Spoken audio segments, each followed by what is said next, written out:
Hello students, मैं Naresh Kumar Meena, assistant professor, government law college वही में पदस्थापित हूँ। आज अपन एक नए सब्जेक्ट पर चर्चा करने वाले हैं जिसका नाम है भारतीय साक्ष्य अधिनियम। भारतीय साक्ष्य अधिनियम 1872, लॉ ऑफ एविडेंस 1872, जो 15 मार्च 1872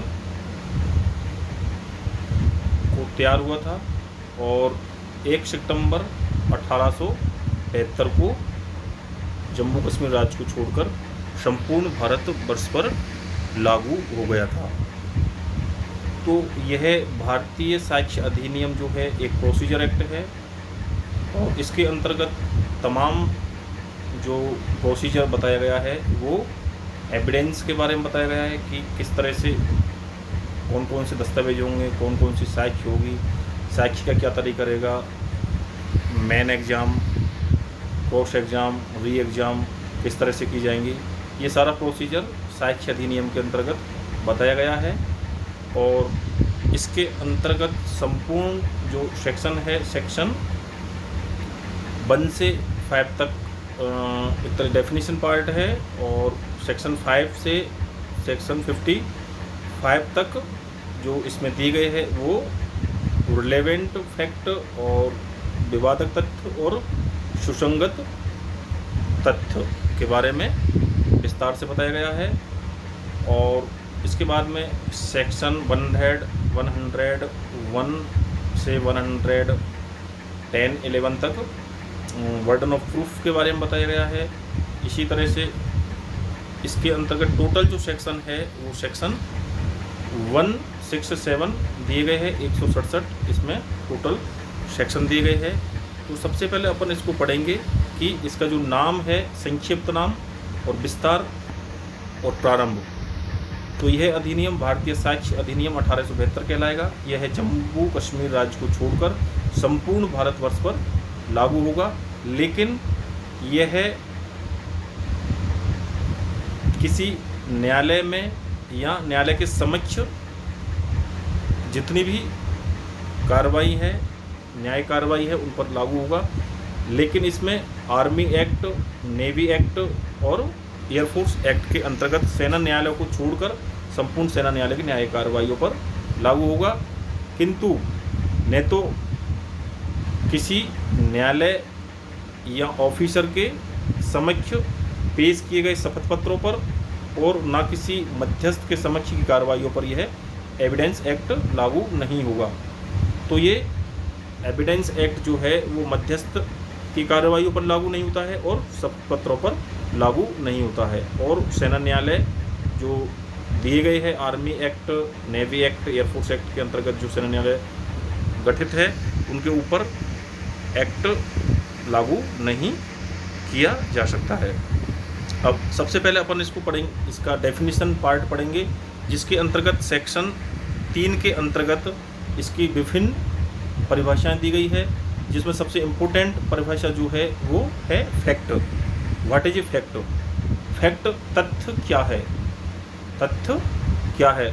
तो तथ्य से अभिप्रेत है और इसके अंतर्गत आता है ऐसी कोई भी अवस्था, ऐसी कोई भी वस्तु या वस्तुओं की अवस्था या वस्तुओं का संबंध जो इंद्रियों द्वारा बोधगम्य हो। तो फैक्ट के अंतर्गत पहली चीज़ क्या आती है? ऐसी कोई वस्तु या वस्तुओं की कोई अवस्था या वस्तुओं का संबंध जो इंद्रियों द्वारा बोधगम्य हो। सेकंड जो इसमें जो इम्पोर्टेंट जो चीज़ है वो है कोई भी मानसिक दशा जिसका भान किसी व्यक्ति को हो।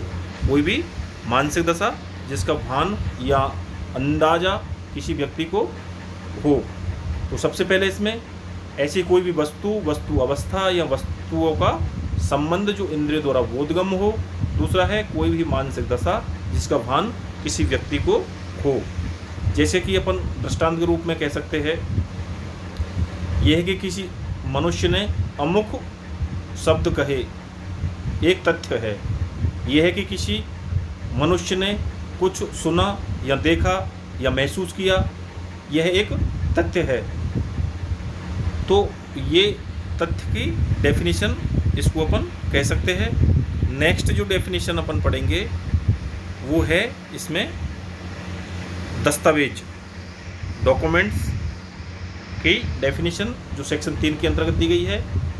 तो डेफिनेशन, जो दस्तावेज की डेफिनेशन है, मैं ऐसा कोई भी विषय अभिप्रेत है, दस्तावेज के अंतर्गत ऐसा कोई भी विषय अभिप्रेत है जिसको किसी पदार्थ पर, ऐसा कोई भी दस्तावेज अभिप्रेत है जिसको किसी पदार्थ पर अंकों द्वारा, चिन्हों द्वारा, अक्षरों द्वारा अभिलिखित या चित्रों के द्वारा, माध्यम के द्वारा अभिलिखित कर दिया जाता है, उस विषय को अभिलिखित कर दिया जाता है और आवश्यकता पड़ने पर उसको दस्तावेज के रूप में उपयोग किया जा सकता है। तो ऐसा कोई भी विषय जिसको किसी पदार्थ पर शब्दों, अंकों, चित्रों या लेखन के द्वारा अभिलिखित कर दिया जाता है तो उसे हम दस्तावेज की श्रेणी में रख सकते हैं। तो दस्तावेज दो प्रकार के होते हैं। एक तो दस्तावेज दो प्रकार के होते हैं। पहला है, इसमें जैसे दस्तावेज की डेफिनेशन अपन इसमें देखेंगे तो लेख एक दस्तावेज है। कोई भी स्टेटमेंट जो है लेख, वो एक दस्तावेज है। मुद्रित या जलमुद्रित या फोटोचित्र शब्द दस्तावेज है। मानचित्र, रेखांकन दस्तावेज है। और कोई भी किसी भी प्रकार का जो दस्तावेज लिखित जो डॉक्यूमेंट्स होता है वो दस्तावेज की श्रेणी में आता है। इसके बाद में अपन जो नेक्स्ट डेफिनेशन पढ़ेंगे वो है साक्ष्य। तो साक्ष्य अधिनियम 1872 के सेक्शन 3 के अंतर्गत जो साक्ष्य की डेफिनेशन दी गई है, तो साक्ष्य शब्द में अभिप्रेत है और साक्ष्य शब्द में क्या आता है, तो एविडेंस से क्या अभिप्रेत है और इसके अंतर्गत क्या आता है। तो वे सभी कथन जिनके जांचाधीन तथ्य के विषयों के संबंध में न्यायालय अपने सामने साक्ष्यों द्वारा किए जाने वाले या अपेक्षा करता है, ऐसे कथन मौखिक साक्ष्य कहलाते हैं। तो वे सभी कथन जिनका जांचाधीन विषय के संबंध में साक्ष्यों द्वारा न्यायालय की अनुमति से किए जाने वाले कथन को मौखिक साक्ष्य कहा जाता है और ऐसा कथन मौखिक माध्यम से कहलाते हैं। इसके बाद में न्यायालय के निरीक्षण के लिए पेश की गई सब दस्तावेज जिनके अंतर्गत इलेक्ट्रॉनिक अभिलेख भी सम्मिलित की गई है, तो ऐसी दस्तावेजी साक्ष्य कहलाती है। तो जांचाधीन विषय के संबंध में, मतलब जांचाधीन विषय मतलब जिस विषय को न्यायालय के सामने विवाद खड़ा हो, तो उस विषय के संबंध में जो भी दस्तावेज कोर्ट के सामने पेश किए गए हैं, उन दस्तावेजों को दस्तावेजी साक्ष्य के रूप में जाना जाता है। इसके बाद में जो डेफिनेशंस है वो है प्रूफ, नॉट प्रूफ और साबित नहीं किया जाना, मतलब साबित, ना साबित और साबित नहीं किया जाना। तो ये भी इम्पोर्टेंट डेफिनेशन है। इसके बाद में है उपधारणा कर सकेगा, उपधारणा करेगा और सबूत का निश्चायक सबूत। ये सारे जो डेफिनेशंस है वो बहुत इम्पोर्टेंट डेफिनेशंस है। इसको अपन नेक्स्ट वीडियो में चर्चा करेंगे। और इसमें जो इम्पोर्टेंट जो डेफिनेशन है वो है सुसंगत, रिलेवेंट और विवादक तथ्य। इशूड जो डिस्प्यूट जो फैक्ट है वो विवादक तथ्य और सुसंगत तथ्य। तो कौन से तथ्य सुसंगत है और कौन से तथ्य विवादक तथ्य कहलाते हैं। तो जो एविडेंस पेश की जाती है वो केवल और केवल सुसंगत तथ्य के रूप में पेश की जा सकती है। विवादक तथ्य और सुसंगत तथ्य के संबंध में ही एविडेंस हो सकती है। इसके अलावा एविडेंस न्यायालय द्वारा स्वीकार नहीं की जाएगी। तो आज अपन इंट्रोडक्शन पार्ट में केवल इतने ही डेफिनेशन पार्ट पर चर्चा करेंगे।